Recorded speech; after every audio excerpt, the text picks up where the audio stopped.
ข้าพเจ้าชื่อผู้ขันอยู่เกษมเป็น CEO 2S Network เนาะ Five Star ข้าพเจ้ามื้อนี้เป็นประธาน S2 เนาะสิมาเว้าเรื่องเล่าสู่ฟังเกี่ยวแก่กับบริษัท Joy and Coy เนาะแล้วก็ว่ามีหยังอยู่ในหันความจำเป็นอยู่ในบริษัทมันมีหยังแน่สิเนาะก่อนจะไปฮู้จักกับบริษัทนี่ก็ให้ฮู้จักข้าพเจ้านำเนาะอยากฮู้บ่คันอยากฮู้จังซั่นแหละมาเบิ่งตัวนี้อันนี้เป็นแสงประเสริฐกาเป็นบริษัทของข้าพเจ้าเนาะอันนี้เป็นแสงประเสริฐหลายท่านก็เอิ้นว่าโอ้อาจารย์แสงประเสริฐที่ว่าบ่ฮู้จักชื่อหรือว่าชื่อผู้ขันเนาะอันนี้เป็นประวัติของข้าพเจ้าก็คือเป็นชาวไร่ชาวสวนบ่แม่นว่าคนเฮ็ดธุรกิจอีหยังเด้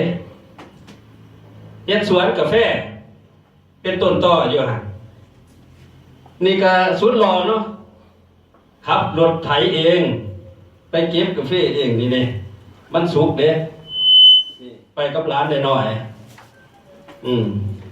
ปีหนึ่งนี่ประมาณรายได้ก็สิแม่นผลผลิตของมันนี่ก็ประมาณ70-80 ตันนะเพราะว่าสวนกาแฟนี่มันถืออยู่100 กว่าไร่ดินของข้าพเจ้านะสวนข้าพเจ้าถ้าว่าทั้งประเทศลาวเขาเอิ้นว่า18 เฮกตาร์เฮกตาร์นึงมันถือเท่าไหร่อาจารย์มันถืออยู่6ไร่บ่หรือ4อันนั้นคูณเอาสิเป็น100พุ่นเนาะจังซั่นข้าพเจ้าก็ดำเนินอาชีพแบบนี้แหละเฮ็ดสวนรายได้ก็ซ้ำเว้ามาบางทีเนาะแต่ว่าราคามันบ่ค่อยดีอยู่ทางพุ่นนี่ราคากาแฟบ่ค่อยดีเด้เดี๋ยวนี้สิถึงอยู่ 2,000 กว่ากีบนี่ต่อกิโลสิขายเป็นหมากแดงจังซี่นะเก็บมาแล้วขายโลดสิ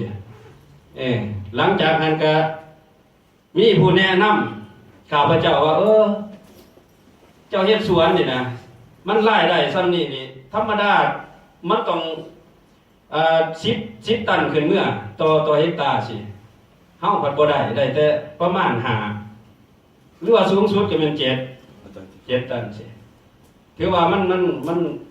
นบ่รุนแรงกันเนาะจังซั่นแล้วก็มีผู้แนะนำเว้าเรื่องการใส่ปุ๋ยเพิ่มเติมให้มีผลผลิตเพิ่มขึ้นสินะเนาะข้าพเจ้าก็เลยนี่อันนี้แม่นพืชผักเพราะว่ามีเกษตรนี่มันมี2แบบอยู่ในหันต้นต่อแล้วแม่นกาแฟอันที่2นี่พืชสำห้องก็แม่นผักกะหล่ำผักกาดขาวยังปลูกได้ทุกอย่างอยู่บ้านข้าพเจ้าแต่ว่าดินนี่ก็งามอยู่แต่ว่ามันเป็นบอนไปจังซั่นมันบ่สม่ำเสมอเนาะงามบ่ทอกันทำคนนี่ล่ะมีผู้งามผู้ขี้อายเนาะจากนั้นก็มีผู้แนะนำให้ได้ใส่ปุ๋ยนี่อีกนี่แปลว่าปุ๋ยเฮานี่มัน633นี่มันต้องได้ใส่เทั้งกาแฟเทั้งพืชผักต่างๆมันใส่ได้หมดจังซั่นข้าพเจ้าก็คิดว่าลองเอามาใส่เบิ่งมีผู้แนะนำเนาะแต่บ่ทันได้เป็นสมาชิกหยังดอกก็บ่ทันเชื่อดอกว่าของปุ๋ยมันหลายยี่ห้ออยู่แล้วเฮาเอาไปใส่นะก็บ่มั่นใจว่ามันสิงามบ่หรือบ่สินะเนาะกระทั่งว่าสุขภาพก็บ่ค่อยดีตัวเองค่ะกระทั่งว่าอยู่ในครอบครัวภรรยาผมนี่เราก็อีหยังคันเว้าแบบมันบ่แข็งแบบบ้านเฮานี่บ่แม่นมันอันนั้นลักษณะว่าเป็นอีหยังกดนอกกดแน่นี่นะดินสะดวกหั่นกระทั่งลูกเขยพร้อมเด้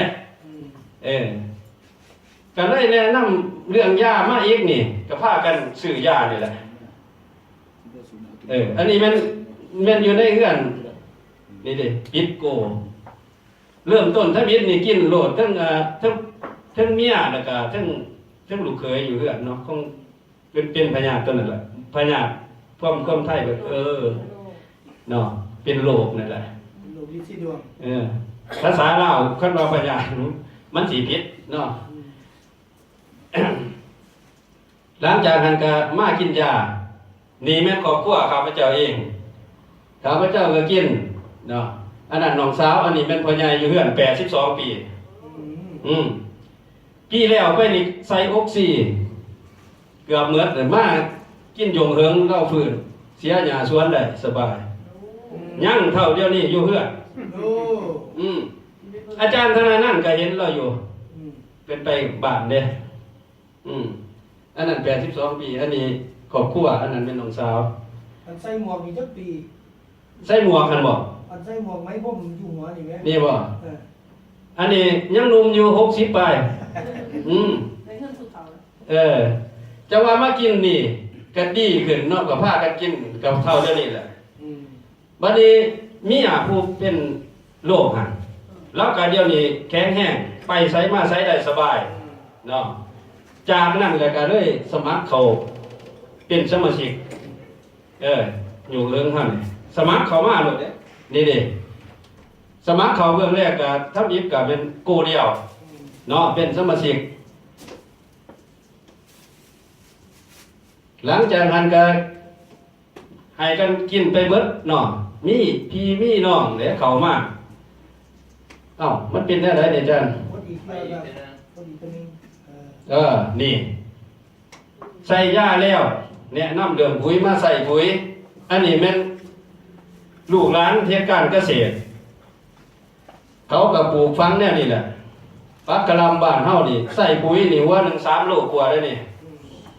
ดิมื้อนั้นไปตัดพวมกันก็เพิ่นเขาก็ใส่ปุ๋ยนี่แหละเอาไป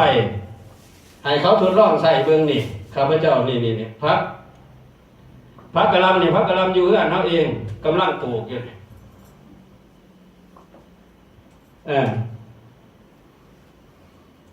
ใส่ปุ๋ยนี่ถือว่าได้ผลเนาะ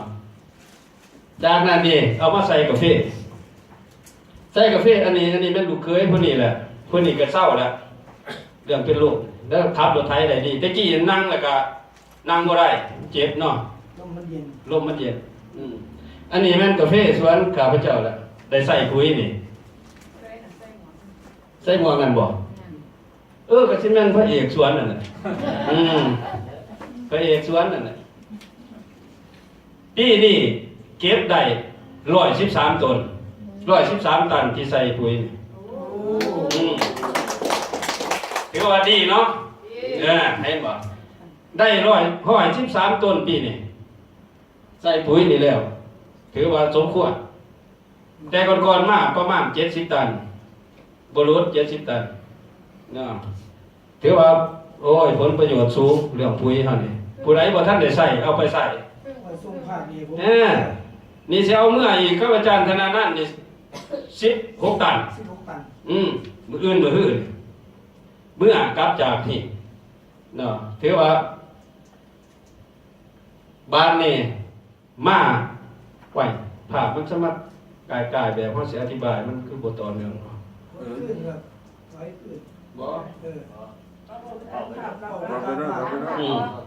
หลังจากนั้นแล้วเป็นได้เข้าเป็นสมาชิกแล้วเนาะตอนนั้นสมัครเลยเด้ใส่ปุ๋ยใส่หญ้าแล้วบัดนี้เข้าเป็นสมาชิกแล้วบัดนี้เพิ่นก็มีโครงการอยากเอาไปเที่ยวไปหยังนี่นะให้สมาชิกไปอันนี้นี่เป็นบ้านอีหยังก็สุข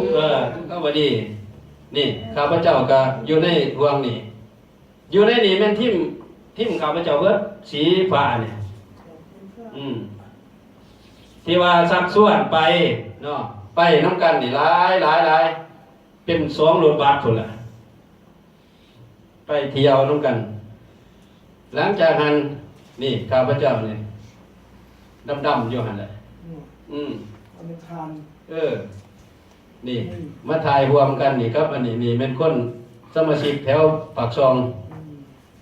กับพามันไปเดี๋ยวนี้ไปกินข้าวสามัคคีรวมกันอยู่หั่นแหละนี่ถ่ายรูปถ่ายภาพอยู่แคมป์ทะเลหลังจากนั้นก็ได้เข้ามาอบรม US 2อยู่ปากเซ่นี่ดิแล้วนั่นก็มาปิดโกตื่มนี่นำสมาชิกเข้ามาอันนั้นแม่นน้องชายมาปิดโกนำกันพอดีปิด15โก อืม ได้ปิด15โกอยู่อันนั้นจานบิ๊กไปเป็นประธานนำเนาะสาขาอุบลเฮาเพิ่นก็ไปรวมอันนี้แม่นอยู่ปากเซ่ปิดนำกันหลังจากนั้นก็ข้าพเจ้าก็พอดีผ่านขามสตาร์2เด้เพราะว่า15โกแล้วเพิ่นให้สตาร์3โหลดสินะเพราะว่ามันเป็นโรงเรียนเฮาก็เป็นระบบเร่งรัดตอนนั้นข้าพเจ้าก็บ่ได้ผ่านสตาร์2คือว่าเรียนข้ามห้องไปเลยหลังจากนั้นก็เข้ามาอบรมตลอด